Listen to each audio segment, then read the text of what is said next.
Alhamdulillah wa syukrulillah. Asyhadu an la ilaha illallah wahdahu la syarikalah wa asyhadu anna Muhammadan abduhu wa rasuluhu amma.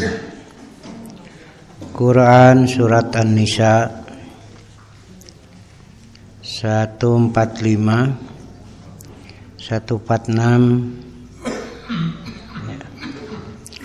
A'udzu billahi minasyaitonir rajim. Innal munafiqina fid-darkil asfali minan nar walan tajida lahum nasira. Sesungguhnya orang-orang munafik itu ditempatkan pada tingkatan yang paling bawah dari neraka, dan kamu sekali-kali tidak akan mendapat seorang penolong pun bagi mereka. Ilal ladzina tabu wa aslahu wa antasamu billah wa akhlasu dinahum lillah faulaika ma'al mu'minin wa sawfa yu'tillahul mu'minina ajran 'azima.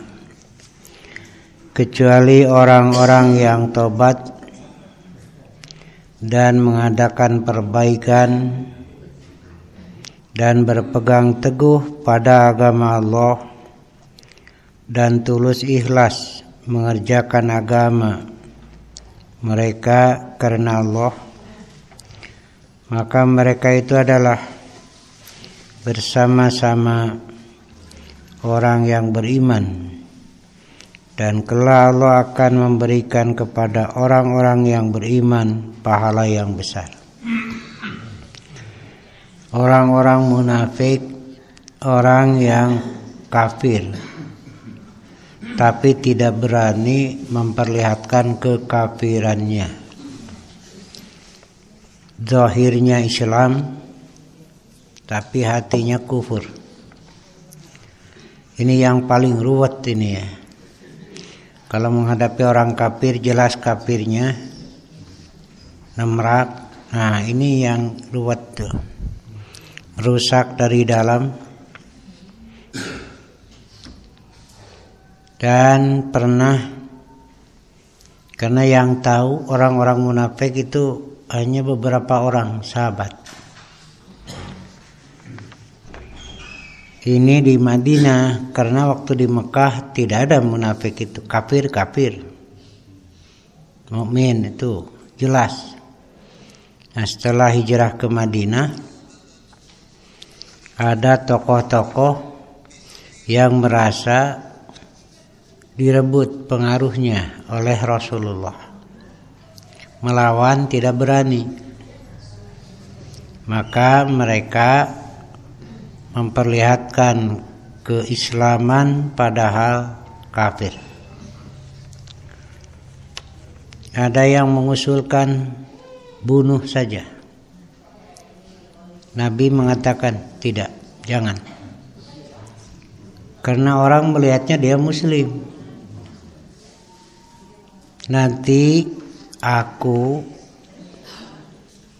dihabarkan setelahku, aku membunuh sesama muslim. Tak apik nanti jahese ruwet gitu Pak.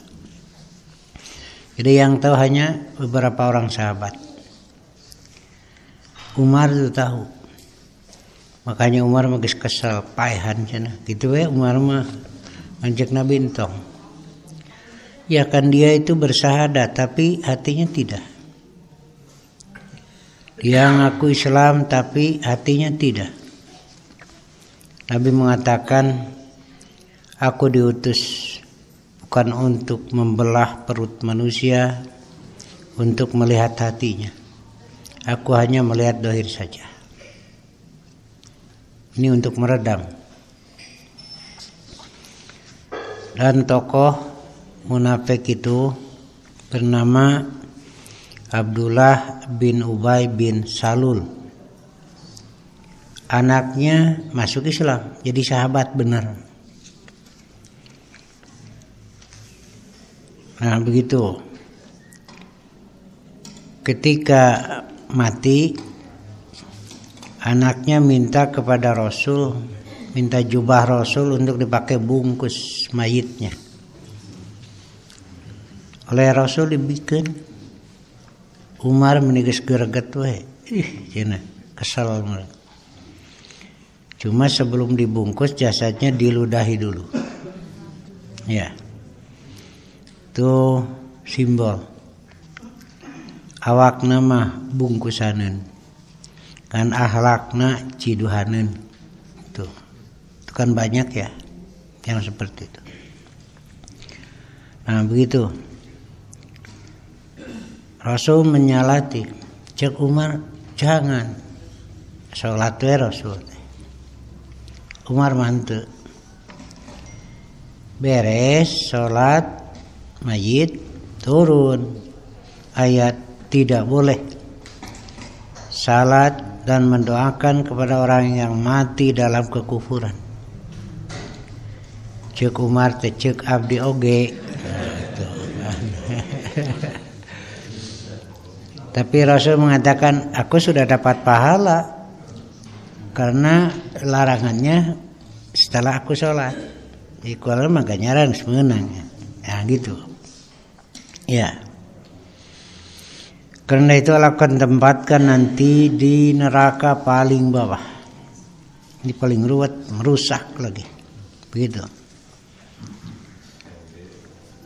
Mereka mengatakan wa idza laqul ladzina amanu qalu amanna wa idza khalau ila syayatinihim qalu inna ma'akum innama nahnu mustahzi'un. Kalau bertemu orang yang beriman, mereka mengatakan kami beriman. Ketika kembali kepada teman-temannya, kami bersama kamu, kami hanya mempermainkan mereka saja. Ya, begitu. Dan orang-orang munafik ada kalanya kalau mau berangkat Rasul bersama sahabat perang, ada beberapa orang yang dipengaruhi. Nah, ente lebar tuh pamajikan kumamun kubatur gitu. Jawab nanti nah mending geneangan deui itu. Ada loba tuh. Nah, teu lebar tuh harta ditinggalkan, imah ditinggalkan itu. Nah, sampai pernah ada peristiwa yang terpengaruh. Mereka dihukum di perang yang sangat penting. Ada yang terpengaruh lalu mengajukan alasan kepada Rasul. Oleh Rasul diizinkan dah, mah benar geus ragu-ragu gitu. Dibawa oge. Cuma pulang menang kaduhung maranehna teh. Dan Allah memberitahukan hukum mereka. Dan mereka dihukum. Hukumanna teh pokona mah mun nanya tong ditemalan. Pangitong ditanya itu hukuman. Iya. Nanyakeun ka dieu nu nemalan, ditanya henteu geus begang teh. Itu cara mengasingkan tapi tidak diasingkan jasadnya. Asingkan dari pergaulan teh dibiarkan. Nah, itu hukumannya. Nah, begitulah. Orang munafik itu baik dohirnya, buruk hatinya. Terbalik dengan orang yang beriman. Kalau orang yang beriman baik hatinya, jelek amalnya. Gitu. Jadi orang munafik mah halus dohirna teh. Goreng hatena. Halus amalna teh ngan goreng hatena mah. Dan munafik dari zaman iman mah halus hatena teh. Goreng amal. Halus niatna. Kenteng masjid nyorosot, duh orang benerkeun ke mah bisa bulan ngomong gitu ente perak. Ya, halus gitu niatnya mah. Jadi amalul munafiqi khairun min niyatihi. Amal orang munafik lebih baik dari niatnya. Niatul mu'mini khairun min amalihi. Niat orang mukmin lebih baik dari amal gitu. Yang tadi teh gitu. Eta tadarusan nu subuh ningali orang benerkeun ke mah geus sabulan ngomong gitu. Halus niatna mah. Nah, begitu. Baik munafik itu kafir secara tersembunyi maupun terbuka, Allah tetap menerima tobat. Ilal ladzina tabu, kecuali orang-orang yang bertobat. Begitu. Jadi selama hidup ada kemungkinan perubahan itu. Ya. Dan kita tidak boleh memvonis si eta mah salilana ge mah bener. Siapa tahu esok lusa bener. Ya. Semoga mendapat petunjuk sakitu we, tong ngadoakeun keselamatan mah. Nah, begitu. Kemudian membereskan amal. Berpegang teguh. Mengikhlaskan ibadah atau agama. Nah, di sini pelajaran untuk kita itu. 1, islahul amal. Yang kedua, i'tisam. Yang ketiga, ikhlas. Nah, itu. Ini pelajarannya. Faulaika ma'al mu'minin, itulah orang-orang mukmin sebenarnya. Tersirat di sini. Orang mukmin itu adalah orang yang islahul amal, memeres amal. Memeres amal itu kan sepanjang hidup. Itu sekaligus, itu halus sekaligus enggak. Masih saja ada yang harus diperbaiki. Allah mencintai orang yang mau beberes amal. Memperbaiki amal setahap, tidak sekaligus kan. Contoh dalam sholat saja, ternyata yang benar berdalil ini bertahap gitu, tidak sekaligus. Dan jika sudah tahu, hendaklah segera mengubah yang salah itu, ditinggalkan, lakukan yang benar. Eta cenah ustad geus biasa jadi hese. Jadi eta we otomatis gitu menaik takbir teh jawab pokoe cenah ieu teh usoli teh kitu. Ieu keun bae bertahap cenah teh sakaligus atuh. Karena sudah biasa. Nah, sekarang mulai biasakan yang benar. Namanya islah. Islah itu membereskan. Bisa jadi mengislahkan yang bertengkar itu mereskeun. Nah, ya mah islahul amal. Dimulai dari akidah, islahul akidah. Keyakinan. Beresan nuntut bisi aya keneh. Syirkun yang tidak terasa. Bisi aya keneh sifat kekufuran, orang tuntut we lah. Ya. Atau ada sifat kemunafikan. Apa cirinya? Jika ngomong bohong, jika berjanji tidak ditepati, jika amanat dikhianati itu. Tambahan jika bertengkar berlebihan.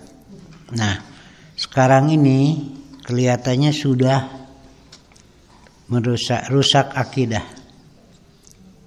Setiap tindakan tidak kembali, tidak merujuk kepada la ilaha illallah. Nilai-nilai ketuhanan sudah tidak ada.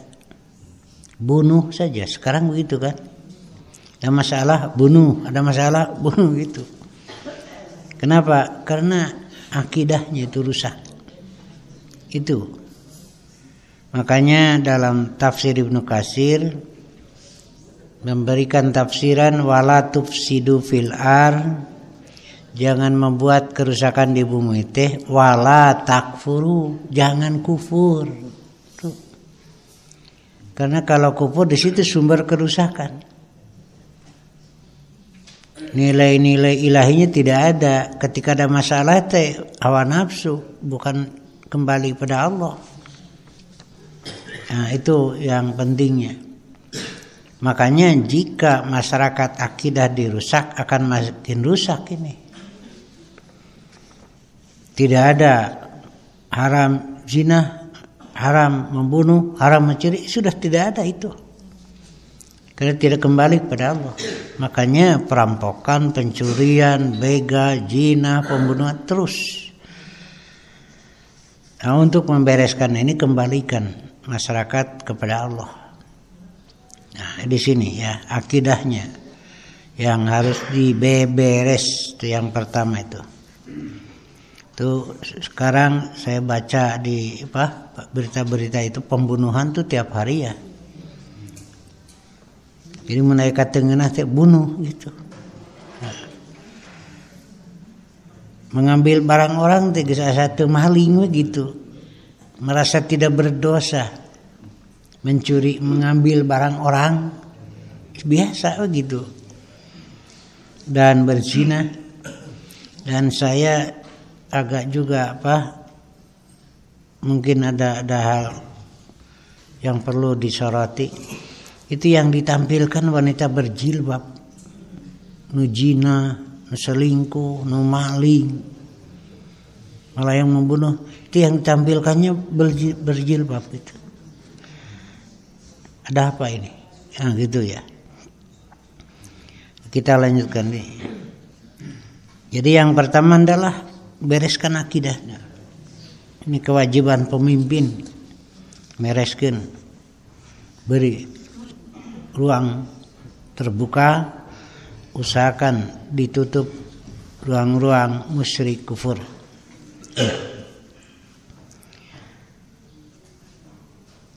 Dan yang paling sulit ruwet ketika kufur syirik itu di masjid lagi. Itu contohnya apa sih? Ketika melaksanakan aturan-aturan ibadah bukan dari Allah, bukan dari Quran Sunnah, berarti buatan manusia kan? Bahasa lain dinullah, dinunas. Ketika dinunas ini dilaksanakan, maka di situ tersirat ia telah mengakui ada yang berwenang membuat aturan ibadah selain Allah. Itu syirkun itu. Syirkut ta'ah. Jadi ketika melaksanakan ibadah, cara ibadah itu tidak ada dalam Quran Sunnah, bukan dari Allah, berarti buatan manusia. Dinunas. Jika melakukan ibadah pakai aturan manusia, berarti mengakui ada yang berwenang membuat aturan dalam ibadah selain Allah. Namanya syirkut ta'ah. Begitu. Ini di masjid kan. Makanya kalau berbicara tentang maksiat, biasanya pikirannya keluar. Di dalam salat saja ada. Di masjid juga ada. Yaitu ketika membangkang, melawan aturan Allah. Begitu. Ini ya. Karena itu beberesnya mesti benar. Ada yang masuk Islam, tapi kadang kasihan juga. Ya, makanya di kita dibentuk ada BMC ya. Lembaga BMC, Bina Mu'alaf Center. Saya sering diminta untuk menyampaikan, kemudian menyaksikan bersahadat, terus saya berikan dulu Anda harus tahu apa Islam itu. Nah, saya terangkan begitu. Supaya hati-hati, karena banyak yang masuk Islam tapi tidak murni, begitulah. Wa atasamu billah. Setelah ada perbaikan, maka peganglah itu. Setelah dipisahkan mana hak, mana batil, peganglah hak itu. Jangan sampai dilepas. Dan jangan sampai kebenaran itu bercampur, iltibas. Wala talbisul haqqo bil batili wala taktumul haqqo wa antum ta'lamun. Jangan dicampur adukan antara hak dan batil. Justru ini yang dikhawatirkan oleh Rasul. Setan sudah tidak disembah lagi, maksudnya patung-patung berhala. Tetapi yang dikhawatirkan terjadi kelompok-kelompok yang masing-masing merasa benar, tapi tidak mau merujuk kepada Quran Sunnah. Akhirnya yang muncul pikiran kan, cek saya mah, cek kami mah, kelompok begitu nantinya. Nah inilah ya.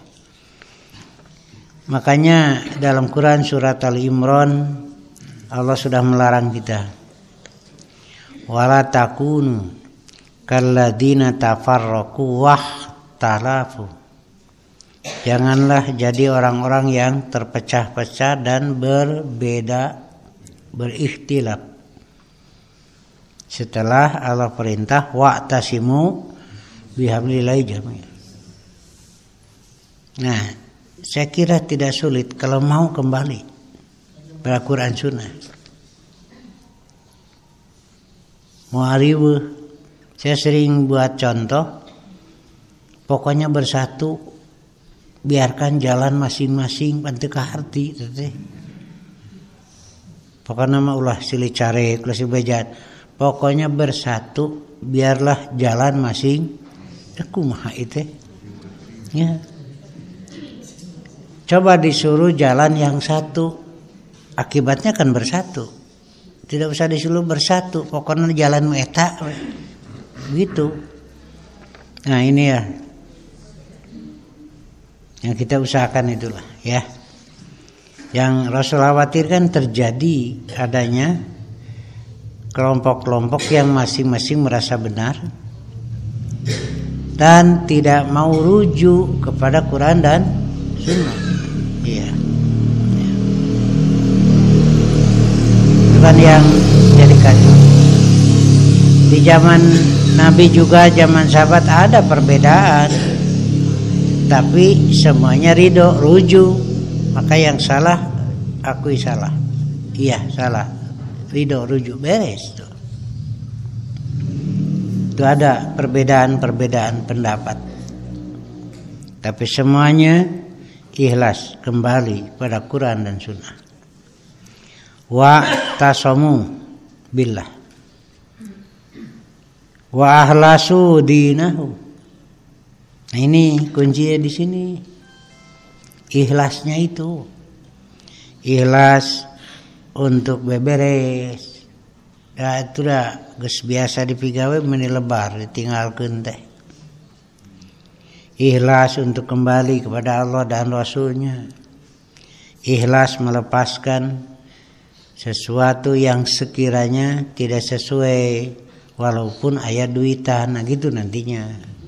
Karena di situ nanti.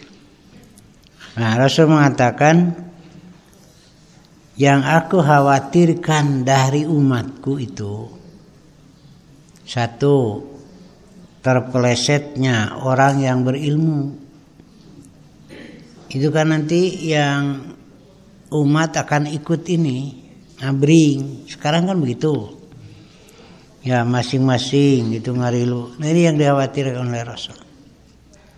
Zallatu alim. ketika orang yang berilmunya sudah terpeleset. Ya, sudah berubah dari ulama menjadi ulama. Nah, itu. Ulama itu. Kan mestinya ulama bacanya. Ini jadi ulama. Ya. Ular main air gitu. Jadi orai kadut itu. Kan ini sudah tidak lagi merasa dosa bahwa ini penyimpangan, ini kesesatan. Akhirnya bukan benar, tapi berapa?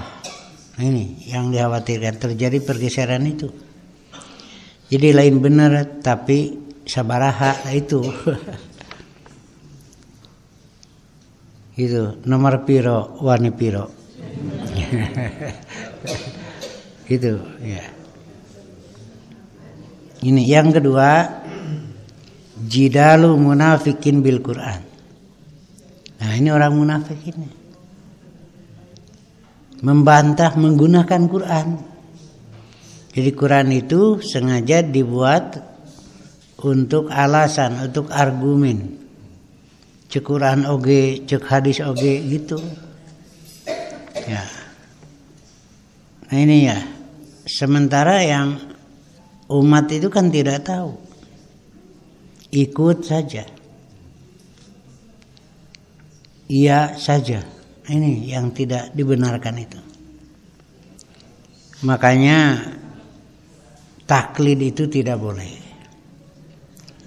Kita berusaha untuk menghapus taklid, sementara yang lain justru mau membuat muqallid berkualitas. Ini terang-terangan. Kita usahakan tidak taklid. Muqallid itu kan salah. Tapi justru mereka menyatakan ini tokohnya sendiri. Justru kami mau menciptakan atau membentuk muqallid berkualitas. Tinggal kumaha berkualitas. Nah, kalau kita mengajarkan pada umat, jangan lihat orangnya, rek saha wae lah, rek pakai jubah atau pakai jubah, oke. Tidak lihat warna kulit, tidak lihat keturunan, tapi yang kita lihat benar itu. Kalau di kita begitu, benar itu ukurannya Quran dan Sunnah. Walaupun pakai jubah, juga orang Arab, kalau tidak sesuai dengan Quran Sunnah ya janganlah, gitu aja. Itu sikap di kita tuh kepada umat. Makanya insya Allah umatnya tidak mudah ikut, tidak mudah dibodohi. Ya, sekarang kan sudah mulai terbongkar ya kuburan palsu. Maka jeung ini mah benda pusaka peninggalan Rasul rek naon gitu aja. Ini pedang peninggalan Rasulullah. Ini tongkat peninggalan Rasulullah. Kalaupun betul mau apa? Ini rek naon gara sok. Tuluy we dihargakeun jadi mahal. Tah itu akibat urang mah darek make tongkat peninggalan Rasul rek lain itu terserah benar henteu itu aja. Dan Rasul mah waktu Jumaah pan teu make tongkat. Iya. Pan urang aya kana nu make tongkat teh. Iya. Begitu. Ya begitulah ya. Wa ahlasu dinahum. Memurnikan agama, memurnikan ibadah ini. Dari benalu. Tapi seringkali terbalik. Yang membawa kemurnian dianggap baru. Jadi pohonnya dianggap agama baru, pada eta ulama mah. Nu baru mah parasit. Manganeuh kan? Lebih dulu mana pohon atau benalu? Kade tibalik. Lebih dulu benalu ngadagoan ieu tah pohon dulu. Baru ada benalu. Nah gitu. Lepaskan benalu ini. Tapi ada kalanya salah. Bajarkeun di agama anyar, nu anyar mah benar lu. Makanya bahasa hadisnya muhdatsat. Perkara-perkara yang baru, yang diada-adakan. Itu cek Nabi teh eta nu anyar mah. Agama anyar mah gitu. Ternyata nya cenah nu leuwih teu lemah agama nenek moyang. Hari nenek moyang nu hirup tahun sabaraha. Sok Korea terus papai. Kira-kira nenek moyang teh nu hidup di abad keberapa? Da kitu we cek ieu nenek moyang cokolotna kitu anu jadi pertanyaan mimitina nu mana? Enggak ada kan? Justru yang pertama hadir itu adalah dinullah. Allah ciptakan Adam, anak-anaknya, itu kan ada peraturan.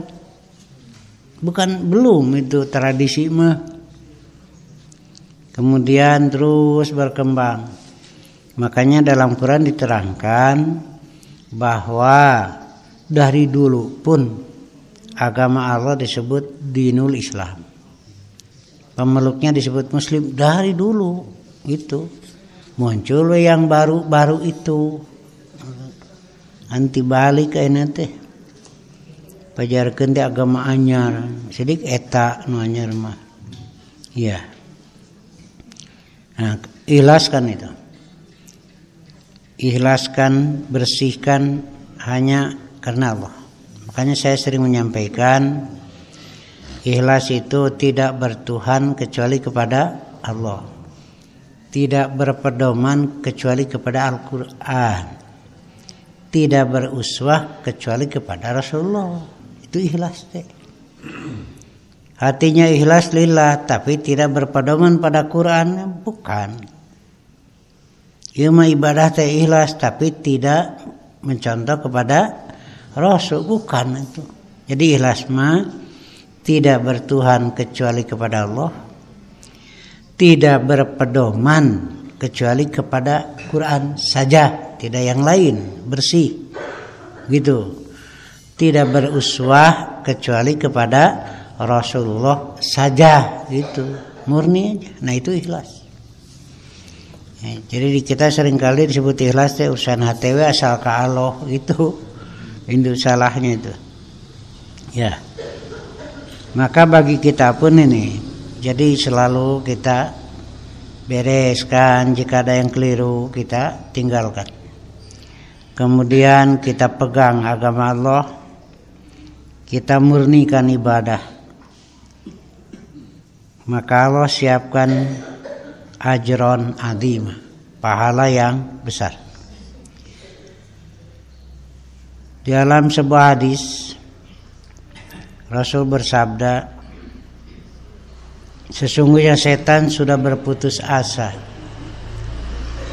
Antu badal asnamu, patung-patung berhala untuk dibadahi. Sudah dulu itu kan dihancurkan semua. Kade ayeuna bari jeuleuy. Nah, itu ya. Di tempat kamu ini. Boleh kalau hanya sekedar mainan, betul mainan. Aisyah juga itu sering dengan temannya main boneka dari kayu. Oleh Rasul tidak dilarang kalau mainan. Yang tidak boleh itu di belakang itu ada unsur wasaninya. Iya. Patungnya tidak apa. Tapi di belakang patung itu ada wasannya, unsur keberhalaan. Nah itu ada akidah di situ, ada keyakinan. Kalau sekedar main-main ya silahkan. Apa betul? Nah begitu. Kapan dina asbak rokok aya anu bentuk anjing aya pan? Aya anu bentuk kuda. Kemudian di rumah ada gambar kuda, boleh ya silahkan. Tapi jangan dipertuhankan. Ada gambar kuda tapi bersayap, kepalanya wanita. Nah itu Ini kan sudah mulai di sini. Itu ada akidah di situ. Ini kendaraan Rasulullah waktu Mi'raj, Isra Mi'raj. Ya, itu rekayasa Yahudi itu, Israel. Itu menghina itu. Kepalanya kan wanita. Sedangkan Rasul berangkatnya malam. Kan menghina itu teh. Ini penting. Pakai kuda, kepalanya wanita. Pakai sayap lagi. Disebut kuda lain, disebut burung lain, disebut manusia lain, lain geus atuh gitu. Itu. Nah, itu masuk ini. Ya. Ada yang pernah saya ketemu ngobrol sambil dagang gitu apa naon rahmat. Bari ieu cenah Pak Abdi teh milarieu ande awi nu koneng teh naon teh lah. Ya, nu koneng teh. Ya. Karena awi nu kitu mah cenah Pak aya keramatna. Tuh. Yang jeung dagang mah dagang we tong riweuh. Gitu. Tidak adalah keramat-keramat begitu. Benda keramat 10 atau suro ya, maram semua dicuci dibersihkan. Enggak ada lah. Keramat itu karomah, kehormatan. Setiap orang diberi karomah. Udah. Dari makhluk lain. Itu karomah manusia. Lalu cari keramat ke kuburan, bukan cari nu aya jaga itu. Ini malah cari. Kenapa cari? Karena Allah sudah diberikan. Kedua, ada karomah diniyah namanya. Kalau tadi mah karomah adamiyah, semua diberi. Ada karomah diniyah, tingkatkan kehormatan dengan agama yang benar. Ya. Ma yaf'alullahu bi'adabikum in syakartum wa amantum. Wa kana Allahu syakiran alima. Itu di ayat 147-nya. Mengapa Allah akan menyiksamu jika kamu bersyukur dan beriman? Dan Allah adalah Maha mensyukuri lagi Maha mengetahui. Jadi kalau orang bersyukur Allah tidak akan mengadab. Masa Allah mengadab orang yang bersyukur? Allah tidak akan mengadab jika ada yang beriman.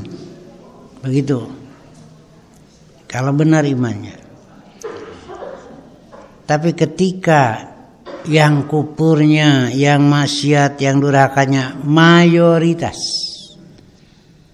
Allah akan turunkan adab. Kata Aisyah, ya Rasulullah kan di situ ada mukmin. Di situ ada orang soleh. Ya, itulah resikonya. Tapi nanti Allah akan bangkitkan sesuai dengan amal.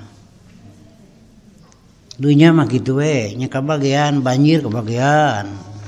Beda nu iman udah salat batur kabanjiran kabeda nu manehna mah henteu saruha we. Waktuna gering-gering, cuma Allah akan membalas sesuai dengan amal masing-masing. Karena itu nanti di akhirat yang asli nama tuh. Sekarang kan itu apa namanya relatif lah. Sebagai contoh saja, Nabi juga sakit parah, panas. Apa karena yang beriman tidak akan sakit? Enggak. Allah Nabi mengatakan, jika kamu mengalami sakit seperti aku, kamu tidak akan kuat. Karena sakit aku sama dengan 2 kali lipat dari manusia biasa. Itu lebih parah. Untung orang mati jadi nabi.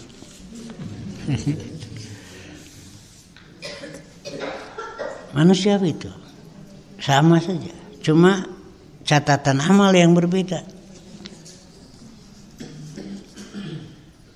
Ketika ada banjir, iya sarua kena ku banjir, kena ku musibah dunia itu. Hanya catatan yang berbeda di Allah. Karena itu tetaplah dalam keimanan, pelihara, karena hakikatnya hidup di akhirat. Dunia itu kan sementara. Cuma cek Nabi ge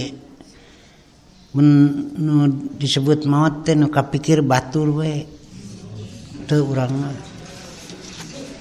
Geus ieu si anu maut ari urang moal gitu. Sok tanya tah kasok ngurus mayit make jeung aya peralatan ngamandian aya boeh keur naon. Bisi anu maot urang teu riweuh kitu. Mun kieu nyaritana bisi abdi maot teu ngariweuhkeun batur. Sanggup nyarita kitu? Itu kan. Gitu. Ini kan dunia ditinggalkan. Hari-hari gitu kan. Tidak berganti hari, tidak bertambah hari kecuali bertambah dekat kepada kematian. Karena ada batas cuma kita tidak beritahu itu mana tuh finishnya itu. Gitu. Makin jauh dari titik awal kehidupan, makin dekat pada titik akhir. Ya kan Bapak Ibu ge ngarasakeun bareto pan budak. Bareto terus begitu. Nepi ka ayeuna juga kieu. Itu kenyataan kan? Nah, itu aja. Karena itulah udah sambil jalan menjalani kehidupan orang beberes. Wuduna orang beresan, salat orang beberes, ibadah terus gitu. Kemudian coba kita pegang teguh. Jangan asal ikut.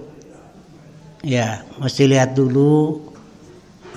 Tanya mana ini alasannya, dari mana, itu harus. Makanya ngajilah. Insyaallah Dewan Hizbah akan menerbitkan lagi buku. Ya, di antaranya putusan kemarin juga ditinjau ulang tentang wanita Jumat. Sudah dalil-dalil wanita Jumat sudah gugur semua. Tidak wajib. Cuma muncul masalah kemarin itu, kalau wanita Jumat sah tidak, sidik teu wajib. Pan gugur nya anu gugur make jeung aya hukum sah jeung teu sah tuh. Udah. Malah jika mengamalkan harus tanggung jawab. Kenapa tidak diperintah dilakukan? Kalau urusan ibadah kan harus ada perintah dulu. Nah, gitu. Makanya ada yang tegas bid'ah, nah gitu. Karena sekarang seperti di Madinah kan, ketika Jumat perempuannya itu ada, di Mekah juga ada yang ikut di haram itu, karena masing-masing itu bawa kaidah yang berbeda. Nah, kita tetapkan itu. Malah sudah ada wanita jadi khotib Jumat. Ngimaman, khotib Jumat, ngimaman, sudah ada sekarang. Ya, itu tidak boleh, bid'ah. Nah, dan lagi disusun, kemarin diserahkan pada tim untuk menyusun dan menerbitkan buku upacara-upacara bid'ah. Insyaallah. Karena sering banyak pertanyaan, mending buku nawelah. Nah gitu. Dengan segala penjelasannya insyaallah. Ya. Dan alhamdulillah kemarin juga ya bisa menyelesaikan beberapa masalah. Insyaallah nanti disosialisasikan oleh PP dan oleh Dewan Hizbah. Nah begitulah. Dengan catatan Bapak Ibu semua, kalau ada yang memfatwakan agama jangan dulu diterima, nanti dulu lah, ya kita lihat dulu apakah ada dalam Quran Sunnah atau tidak. Sekarang kan di YouTube banyak ya, tuh kalau mau rezeki banyak baca surat ini, kalau mau tentram hati baca ini gitu ya. supaya tidak masuk jin baca ayat kursi. Sedikit tersepti jin. Nah itu ya. Inilah ya. Sekarang dan saya agak curiga di belakangnya itu uang. Itu aja. Ya dimanfaatkan ya. Ya sampai di sini saja. Ya kita lanjutkan nanti Sabtu datang.